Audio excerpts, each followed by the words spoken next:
Bismillahirrahmanirrahim. Alhamdulillahirabbil alamin wassalatu wassalamu ala asyrafil anbiya wal mursalin Sayyidina Maulana Muhammadin wa ala alihi wa ashabihi ajmain. Qala al-musannif al-imam Abu Hamid Muhammad bin Muhammad al-Ghazali rahimahullah wa nafa'ana bi ulumi. Dan ketahuilah bahwasanya manusia di dalam menuntut ilmu ini terbahagi kepada 3 keadaan.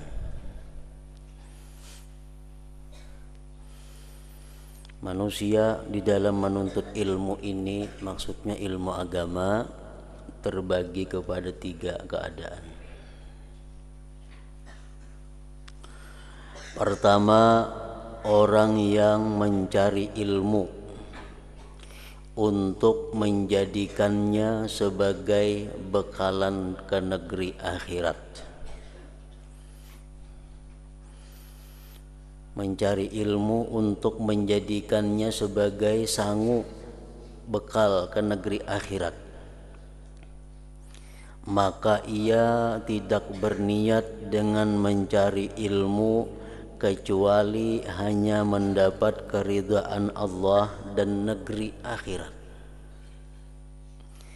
Maka orang ini termasuk di dalam golongan orang yang beruntung. Golongan inilah golongan yang mereka menuntut ilmu, setiap kali perjalanannya dimintakan ampun dosa-dosanya oleh para malaikat, oleh seluruh makhluk hidup yang ada di muka bumi ini. Mereka itulah orang-orang yang andai kata dia mati dalam menuntut ilmu, maka matinya sebagai salah seorang syuhada, yaitu orang-orang yang mencari ilmu hanya tujuannya untuk mendapatkan keridhaan Allah dan negeri akhirat.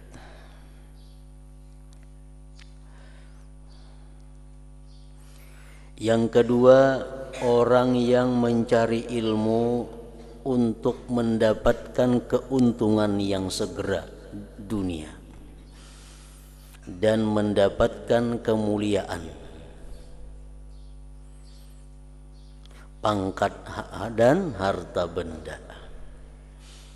Ini menuntut ilmu agama dengan tujuannya adalah supaya dapat keuntungan dunia, supaya dimuliakan oleh orang, supaya mendapat pangkat kedudukan, supaya mendapat harta dan benda. Nah, ini orang golongan yang kedua ini ialah orang yang dikatakan oleh Rasulullah sallallahu alaihi wasallam, "Man talabal ilma mimma yubtagha bihi wajhullah liyusiba bihi 'aradan minad dunya lam yajid arfal jannah." Itu ia orangnya, bahwa siapa yang menuntut ilmu yang semestinya dituntut dengan ilmu itu karena Allah, ilmu yang mesti dituntut karena Allah, sedangkan dia karena dunia, ini orang tidak akan mencium, tidak akan mendapat bau-bauan surga. Ilmu yang mestinya dituntut karena Allah dirubahnya karena dunia. Lain halnya orang menuntut ilmu yang memang karena dunia. Misalnya orang menuntut ilmu kesehatan supaya bisa mengobati orang. Nah, itu kan jadi masalah, karena ini ilmu yang bukan dituntut mayubtagha bihi wajhullah. Orang menuntut ilmu pertanian supaya nyaman kena aku betani bisa. Orang menuntut ilmu pertukangan supaya bisa bertukang, nyaman kayaknya banyak diupahi orang, aku gawianku bagus. Aku menuntut ilmu perbingkilan, perbaikan mesin, seluas-luasnya menuntut ilmu supaya orang banyak datang mengantar barang lawan aku. Nah, itu kan jadi masalah, karena itu ilmu bukan yang mimma yubtagha bihi wajhullah. Siapa menuntut ilmu dari sesuatu yang dituntut dengannya karena Allah, untuk mendapatkan dengannya bagian daripada dunia, maka orang tersebut tidak akan mencium, tidak akan mendapati bauan surga. Ilmu fikih itu ilmu yang mesti karena Allah. Nah, dia menuntut ilmu fikih habis-habisan. Dia perdalam ilmu fikih sedalam-dalamnya, supaya dengan dalam ilmu fikih kena aku nyaman. Jadi pengulu kawa, jadi naib kawa, orang bertakun hukum macam-macam kawa, untuk kepentingan dunia. Nah, ini yang dimaksud dengan golongan yang kedua ini. Orang yang mencari ilmu untuk mendapatkan keuntungan yang segera dunia dan mendapatkan kemuliaan, pangkat dan harta benda. Orang mengaji ilmu faraid, membagi waris. Dia perdalam ilmu perwarisan itu menurut hukum Islam. Tujuannya apa? Untuk membuka praktik dan konsultasi hukum faraid. Ini ada berlaku. Mungkin di kota-kota besar konsultan hukum faraid itu dibayar, misalnya kena warisannya 1 miliar, dapat 2% daripada itu umpamanya. Nah, ini tujuan mengaji ilmu faraid untuk mencari keuntungan dunia. Padahal ilmu faraid itu ilmu hukum Allah, nah mesti dituntutnya pun karena Allah.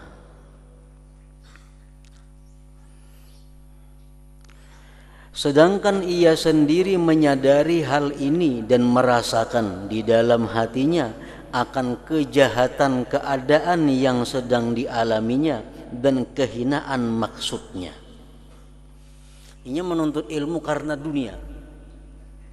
Ia sadar, aku ini salah, aku ini luput, menuntut ilmunya karena dunia. Tapi kadang-kala menghentikan itu, terus saja tujuannya macam itu. Tapi niatnya dalam hatinya tahu bahwa ini luput, ini salah. Nah, maka orang ini adalah berada di dalam golongan yang berbahaya. Jikalau ia mati sebelum sempat bertobat, maka dibimbangi ia akan mati dalam keadaan su'ul khatimah. Kemudian urusannya terserahlah kepada kehendak Allah, kalau mau dimaafkan atau disiksa. Tetapi kalau ia mendapat taufik sebelum matinya, lalu ia bertobat dan sempat mengamalkan ilmu yang telah dituntutnya, dan sempat pula membuat pembetulan terhadap apa yang tercedera dan tercuai, yang tertinggalkan, maka bolehlah ia dikumpulkannya bersama golongan yang beruntung, karena orang yang bertobat daripada dosanya sama seperti orang yang tidak berdosa. Orang menuntut ilmu agama, tapi tujuan bukan untuk meninggikan agama. Ya, ini tuntut ilmu agama, tujuan bukan untuk meninggikan agama, tapi untuk kepentingan pribadi. Ini orang salah, inya pun merasa bahwa dia salah. Nah, kalau orang ini terus-menerus demikian, mati belum tobat, dikhawatirkan matinya kada baik. Nah, kalau ingin dapat taufik dari Allah, dapat hidayah, kalau dia tobat sebenar-benar tobat, dia akan kembali termasuk kepada golongan orang-orang yang beruntung tadi. Karena orang yang tobat daripada dosa sama halnya dengan orang yang tidak berdosa, sama.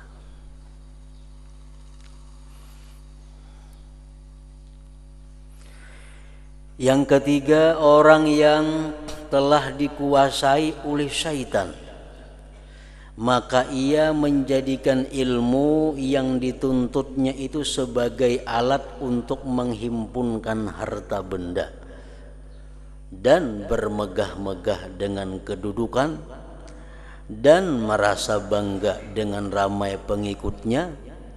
Ia menggunakan ilmu yang dituntutnya itu untuk mencapai segala hajatnya dan untuk mengaut keuntungan dunia. Ini golongan yang ketiga. Orang yang menggunakan ilmunya untuk menghimpunkan harta benda. Orang yang tujuan dengan dakwahnya untuk mengumpulkan harta benda. Atau orang yang tujuannya menuntut ilmu untuk menghimpunkan harta benda. Dia menuntut ilmu itu dengan harapan bila mana punya ilmu, seluruh hajatku akan dikabulkan orang. Dan aku akan banyak dapat mengaup keuntungan-keuntungan dunia. Nah, ini golongan yang ketiga. Walaupun demikian, ia masih terpedaya lagi dengan sangkaannya bahwa ia mempunyai kedudukan yang tinggi di sisi Allah. Ini lebih buruk daripada yang kedua tadi. Golongan yang kedua ini menuntut ilmu bukan karena Allah, tapi ini sadar aku ini luput, aku ini salah. Cuma terus saja mengaji kada karena Allah, tahu pada salah.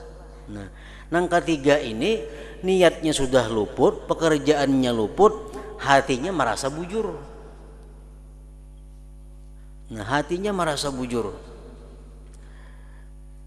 Masih terpedaya lagi dengan sangkaannya bahwa ia mempunyai kedudukan yang tinggi di sisi Allah karena ia masih lagi pada zahirnya menyerupai para ulama. Ia bercakap seperti percakapan ulama dan berpakaian seperti pakaian ulama. Padahal zahir dan batinnya penuh dengan tamak dan haluba dalam menghimpunkan kekayaan dunia. Nah, ini golongan yang ketiga tadi.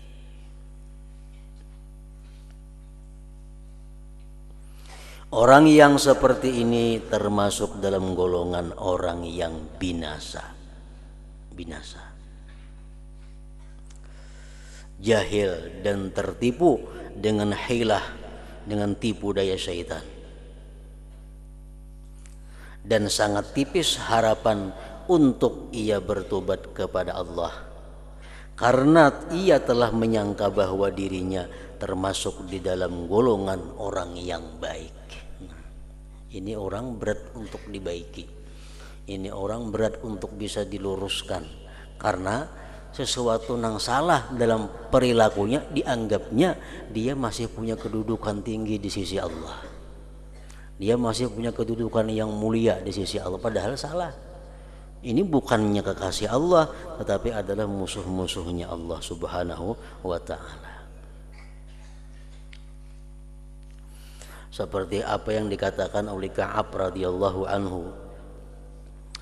Ka'ab menceritakan tentang keadaan orang-orang yang berilmu di akhir zaman. Yakunu fi akhir zaman ulama. Di akhir zaman itu nantinya ada ulama-ulama, mereka alim. Yuzahidunan nasa fid dunya wa la yazhadun. Mereka ulama-ulama di akhir zaman itu menyuruh manusia untuk zuhud, agar benci kepada dunia, agar jangan mengumpulkan dunia. Tapi mereka sendiri ulama itu tidak melakukan zuhud. Nah, mereka ingin bahwa orang-orang meninggalkan dunia supaya ingin seorang saja ampunnya dunia.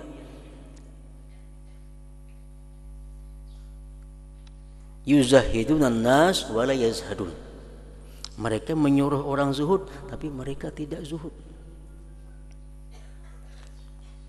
Yukhawwifunan nas wa la yakhafun. Mereka itu selalu menakutkan kepada manusia kepada Allah. Takutlah kepada Allah. Allah punya siksa yang pedih, Allah punya ini, punya itu. Tapi wala yakhafun, mereka sendiri kada takut kepada Allah. Mereka menakutkan bagaimana hukumnya orang yang riba nanti siksanya macam ini, orang yang berbuat ini macam ini. Tapi mereka sendiri melakukan yang mereka takutkan itu. Yukhawwifunan nas wala yakhafun. Wa yanhauna an ghishyanil wulad wa ya'tunahum. Mereka ulama-ulama di akhir zaman itu, kata Ka'ab rahimahullah, mereka melarang orang dekat dengan kerajaan. Kada baik dekat dengan pemerintahan, kada baik dekat dengan kerajaan, kada baik dekat dengan pejabat karena hartanya kada nang baiknya. Tapi wahum ya'tun, mereka sendiri mendatangi kepada pejabat-pejabat itu. Supaya orang lain jangan banyak ke pejabat, seorang aja nang ke pejabat. Ke pejabat itu kada bagus, bakawan pejabat itu kada baik. Tapi wahum ya'tunahu, mereka mendatanginya, mereka dekat dengannya. Yuqarribunal aghniya dunal fuqara, mereka hanya mendekati orang-orang yang kaya dan mereka menjauhi orang-orang yang fakir miskin. Orang-orang yang miskin kada kawa dekat dengan inya, orang-orang yang lemah kada kawa dekat. Nang kawa dekat lawan inya, nang kawa mengaji lawan inya, hanya orang-orang yang kaya.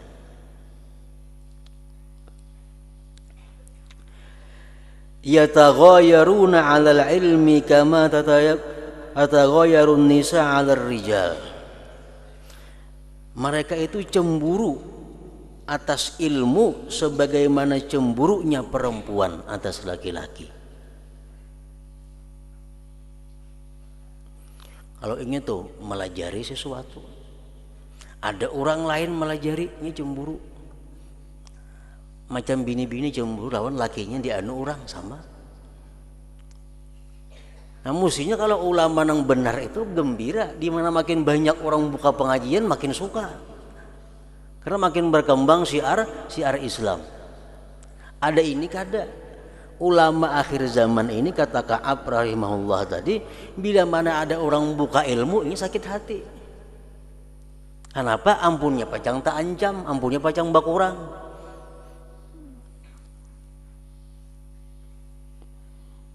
Yaghdabu ahaduhum ala jalisihi idza jalasa ghairah, dia akan marah kalau ada muridnya itu mengaji ke orang lain. Yaghdabu ahaduhum ala jalisihi idza jalasa ghairahu, dia marah kalau muridnya mengaji ke lain. Ini ulama akhir zaman. Kita mengaji ke lain ku sumpahi kada kuridai lagi. Mestinya makin murid makin banyak guru makin bagus, makin banyak ilmu pengetahuan nang didapatnya. Hal ini kada murid mengaji ke lain disumpahi kada diridai. Dia marah kalau muridnya menuntut ilmu ke orang lain. Nah ini bukan ulama, kata Ka'ab, ulaikal jabbarun a'daur rahman. Ini bukan ulama, ini orang-orang jabbar, orang-orang yang musuhnya Allah subhanahu wa ta'ala. Nah termasuk di dalam golongan yang ketiga tadi. Kalau ingin menuntut ilmu, menggunakan ilmu karena Allah, kada akan terjadi hal-hal seperti kelakuan ulama di akhir zaman tadi.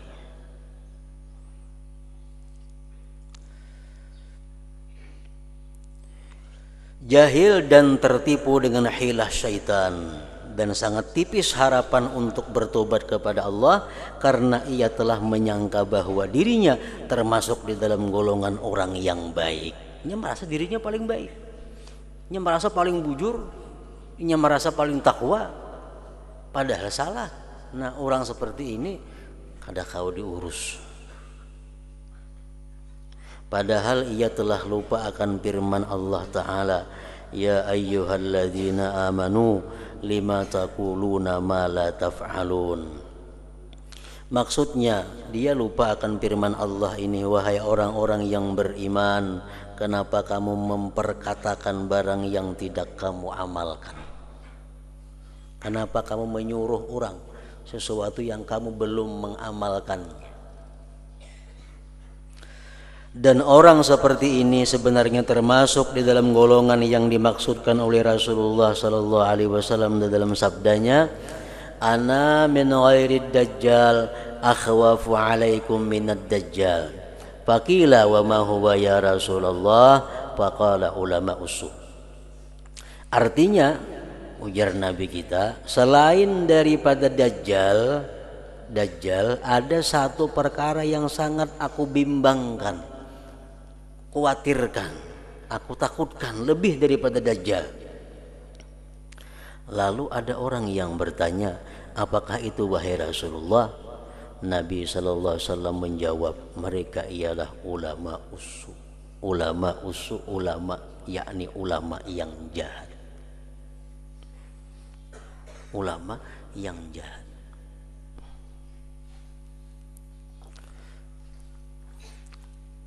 Kayak apa contohnya ulama-ulama yang jahat itu?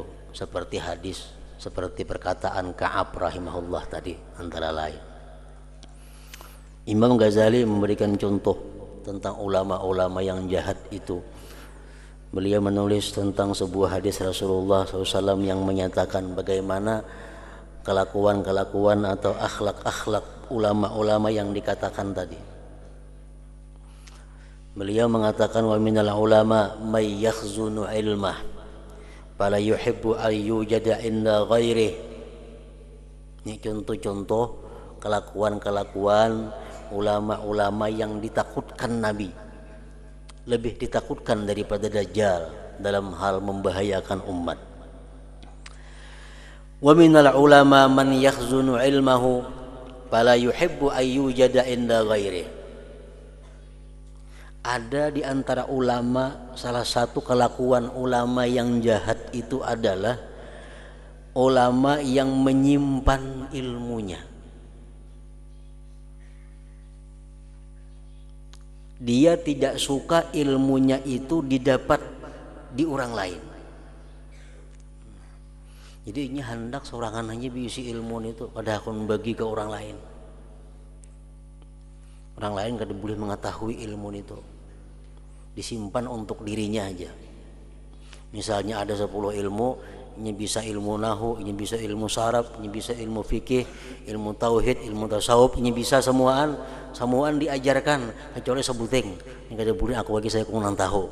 Nah, itu termasuk akhlak kelakuan ulama su. Kata Rasulullah, "Fadzalika bidarkil awal minan nar." Itu ulama yang seperti itu nang mau menyembunyikan semacam ilmu tadi, itu dia akan berada di tingkatan pertama daripada api neraka. Di tingkatan pertama daripada api neraka. Nah, contoh yang kedua, wa minal ulama man yakunu fi ilmihi bi manzilati sultan in rudda alaih syai'un min ilmihi aw tuhuwina bi syai'in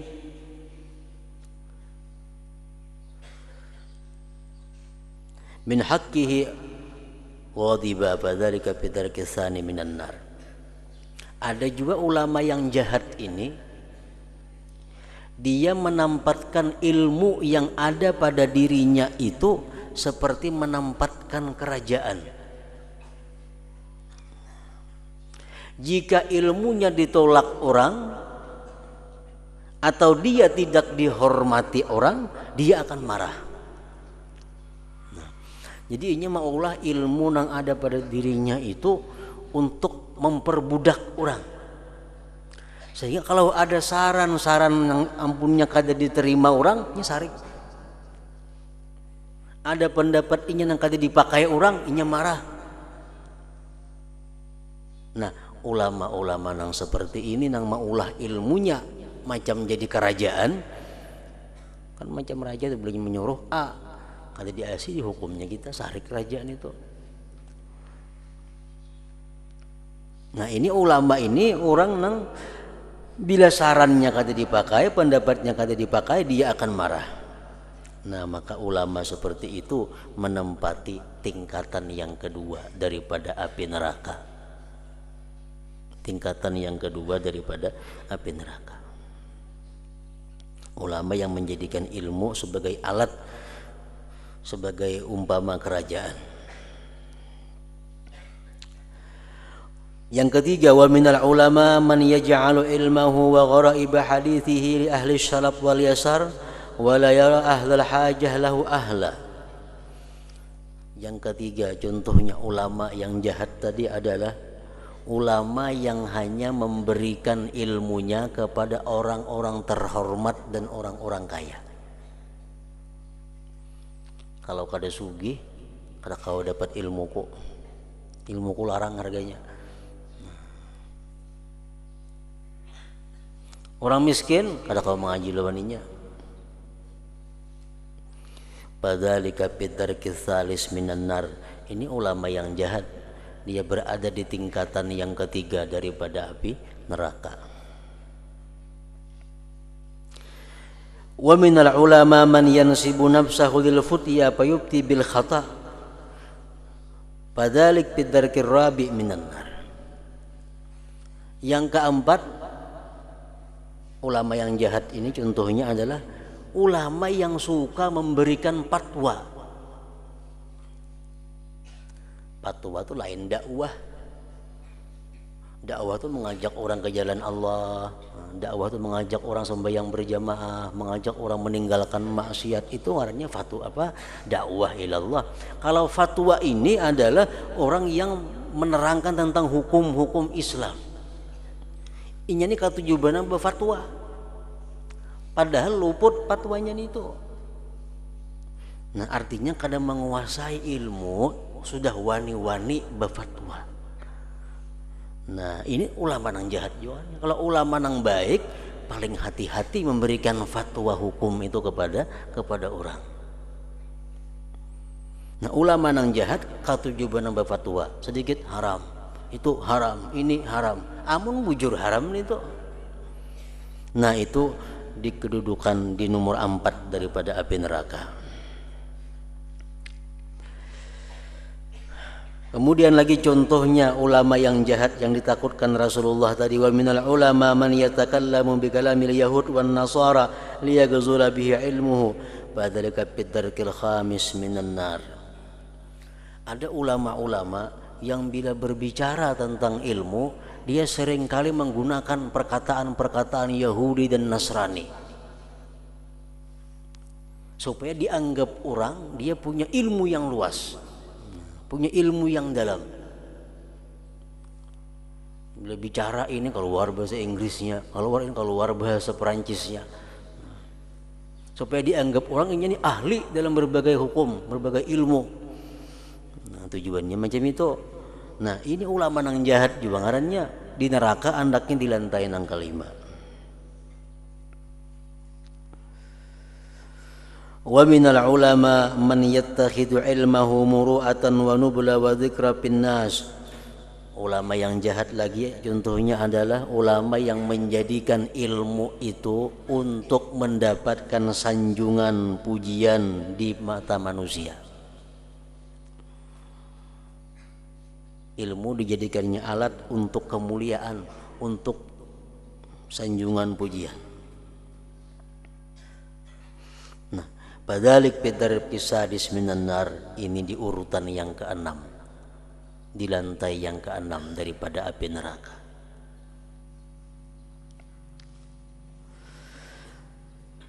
Dan yang terakhir yang ke-7, minal ulama man yastafizuhu zahul wal ujbu fa in wa'iza anafa wa in wa'aza anafa wa in wa'iza anifa fadzalika bidarkis sabi minan nar. Contoh ulama yang jahat lagi adalah ulama yang punya sikap ujub, punya sikap sombong. Artinya macam apa? Si ulama ini bila diberi syarat, bila dia ceramah, bila dia dakwahnya keras. Wa iza wa'aza anafa. Kalau ceramahnya keras, bumamai aja. Kata bumamai yang adanya lain dakwah. Dan bila mana dia diberi nasihat, dia akan marah. Nah, ada juga ulama nang itu kelakuannya. Ujar Nabi kita, bila mana dia berceramah, bumamai yang bahasa sarik. Bila mana dia dinasihati orang, diberi saran oleh orang, inya nang sarik. Nah, itu ulama adalah gulungan dimasukkan ke dalam tingkatan yang ke-7 daripada api neraka. Nah, jadi itulah contoh-contoh praktik-praktik nang kalau kita hendak jadi ulama mesti dijauhi contoh-contoh seperti itu, kelakuan-kelakuan seperti itu, karena jelas kelakuan seperti itu bukan kelakuan ulama yang mana mereka itu adalah kekasih Allah Subhanahu wa taala. Dajjal itu tujuannya sudah jelas untuk menyesatkan manusia. Dajjal jelas tujuannya menyesatkan manusia. Tanda-tandanya pun ada. Tetapi ulama usuk ini walaupun lidahnya pandai memalingkan orang lain daripada cinta dunia, namun amal dan perbuatan mereka adalah mengajak orang lain membuat kejahatan. Karena amalan seseorang itu lebih berkesan daripada percakapannya. Kenapa Nabi sangat khawatir terhadap ulama yang jahat ini? Lebih khawatir daripada Dajjal. Dajjal itu jelas orang berjauhan karena ajakannya sesat. Nah, kalau ulama ini putungannya putungan ulama, surbannya surban ulama, bajunya baju ulama, kata-katanya hadis Quran nang keluar. Itu sulit membedakan orang awam mana nang bujur mana nang kada.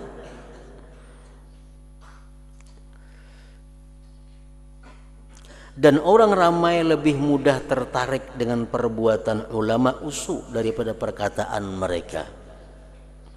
Maka apa yang dapat dirusakkan oleh ulama usu ini dengan perbuatan mereka adalah lebih banyak daripada apa yang dapat dibaikkan oleh lidah mereka. Orang-orang yang jahil sebenarnya belum berani menghimpun dunia banyak-banyak. Orang-orang jahil sebenarnya kada berani mereka itu menumpuk-numpuk harta kekayaan. Kecuali setelah mereka melihat keberanian ulama usuk ini. Berhubung ulama-ulama ini berani menumpuk-numpuk harta, ulama ini berani mengumpul-ngumpul harta di situ kamari, akhirnya orang awam menjadi umpat wani mengumpul-ngumpul harta. Maka jadilah ilmu yang ada pada mereka sebab keberanian orang ramai membuat berbagai-bagai maksiat. Maka inilah yang sangat dibimbangkan oleh Nabi sallallahu alaihi wasallam, yang sangat ditakutkan oleh Nabi sallallahu alaihi wasallam itu.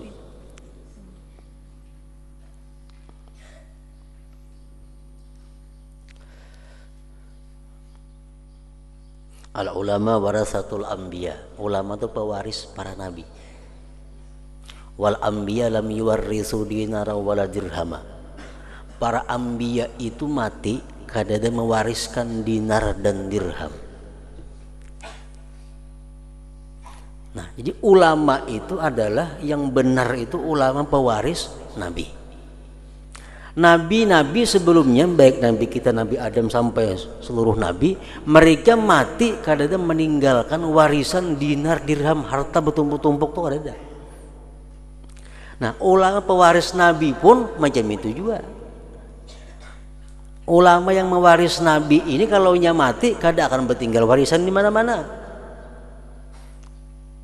Si ulama mati bertinggal toko 20 buah, bertinggal motor 5 buah, bertinggal kebun sekian hektar, itu lain pewaris nabi ulamanya. Nabi mati kada bertinggal harta warisan. Nah, ulama pun nang pewaris nabi kalau mati kada bertinggal warisan, seperti itu juga. Al ulama warasatul anbiya wal anbiya lam yuwarrisu dirhaman wala dinara.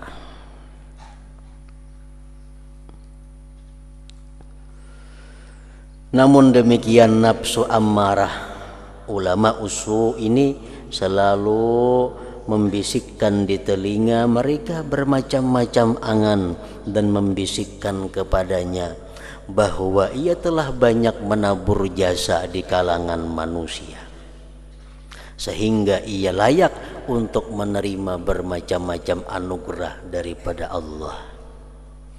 Nah, syaitan selalu membisik ke dalam telinga ulama yang jahat itu. Bisikan syaitan apa? Engkau wahai ulama orang yang banyak berjasa dengan hamba Allah. Engkau yang banyak mengajarkan ilmu kepada manusia. Engkau patut menerima penghargaan-penghargaan daripada Allah. Engkau patut menerima anugerah-anugerah daripada Allah. Nah, itu bisikan syaitan kepada ulama-ulama yang jahat tadi. Nafsunya juga menghayalkan kepadanya bahwa ia adalah lebih baik daripada hamba-hamba Allah yang lain. Syaitan selalu membisikkan ke telinga ulama. Selalu ada bisikan syaitan kepada ulama, engkau makhluk Allah paling top, engkau makhluk Allah paling suci, engkau makhluk Allah paling bersih. Kada putus-putusnya syaitan membisiki ulama di telinga. Supaya apa? Supaya ulama ini merasa bahwa dirinya lah orang yang paling mulia di antara yang lain-lainnya. Nah, bila sudah mahakuni bisikan syaitan seperti itu, maka jadilah ulama yang jahat. Jadilah ulama yang sesat.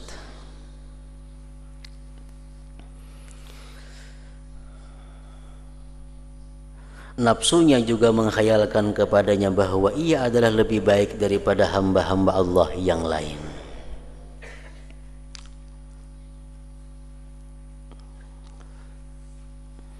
Nah, makanya kita wajib fardu ain mengingat selalu, sesudah mengetahuinya kita ingat selalu cara-cara yang kita terangkan pada minggu telah lalu, cara-cara untuk mengatasi atau menangkal bisikan-bisikan syaitan atau bisikan-bisikan nafsu amarah yang minggu dahulu itu. Kita wajib mempelajari itu dan wajib selalu ingat.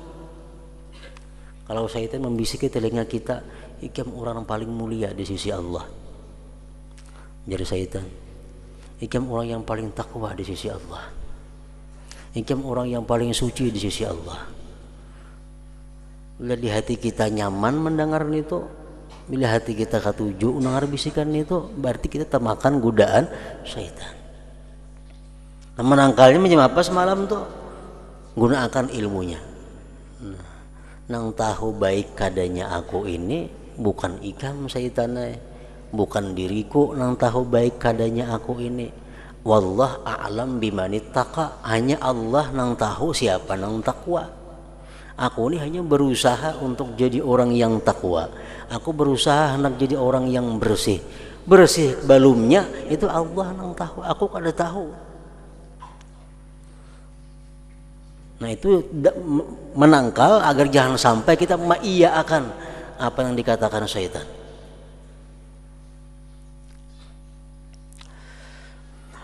Wahai para penuntut, maka jadikanlah dirimu bersama dengan golongan yang pertama. Wahai para penuntut, maka jadikanlah dirimu bersama dengan golongan yang pertama. Pertama mana tadi? Golongan pertama adalah golongan yang mencari ilmu untuk menjadikannya sebagai bekalan ke negeri akhirat. Maka ia tidak berniat dengan mencari ilmu kecuali hanya mendapat keridaan Allah dan negeri akhirat. Nah, penuntut ilmu gisidin supaya umpat golongan nang pertama itu. Golongan itulah golongan nang beruntung. Golongan itulah amunnya mati sebagai syahid. Golongan itulah nang dijamin Allah kecukupan rezeki hidupnya. Allah menjamin orang yang menuntut ilmu rezekinya. Allah menjamin kebutuhan orang yang menuntut ilmu akan rezekinya. Untuk ilmu nang macam apa orangnya? Golongan pertama itu. Kada akan sengsara hidupnya, kada akan susah, kada akan miskin orang menuntut ilmu agama, asalkan dia menuntut ilmu agama mencari keridhaan Allah Subhanahu wa ta'ala. Jadikanlah dirimu bersama dengan golongan yang pertama, dan hati-hatilah supaya engkau tidak termasuk di dalam golongan yang kedua. Nang kedua aja jangan. Nang kedua orang yang menuntut ilmu atau orang yang menggunakan ilmu untuk mencari dunia, tapi hatinya sadar bahwa inya ini salah. Hatinya sadar inya luput. Hatinya sadar inya dalam kemurkaan Allah, tapi berhenti kada kawa. Nah, sama orang berbuat maksiat, peminum, pemabuk, penjudi,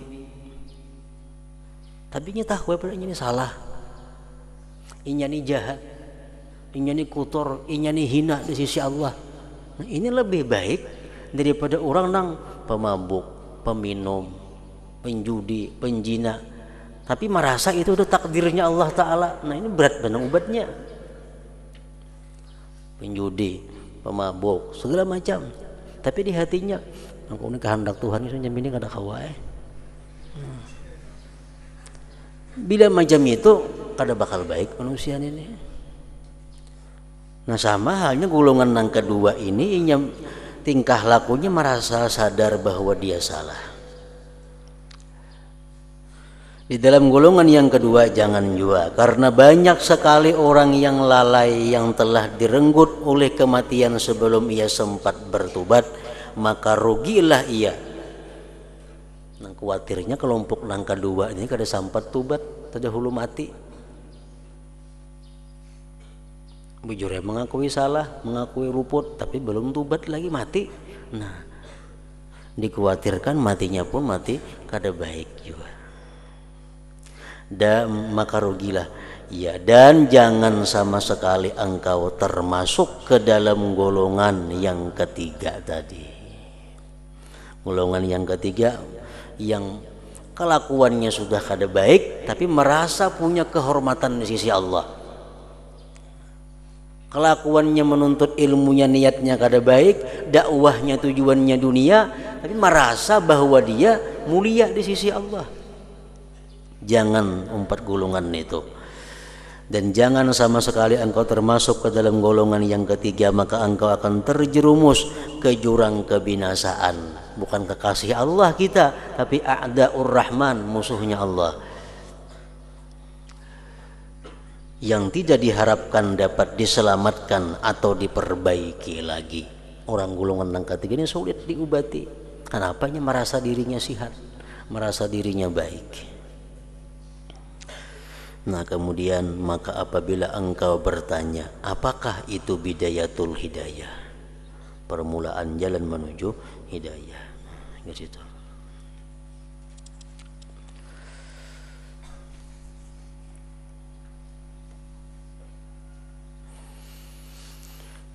حضرة النبي صلى الله عليه وسلم وآله وصحبه وذريته الكرام الفاتحة. أعوذ بالله من الشيطان الرجيم. بسم الله الرحمن الرحيم.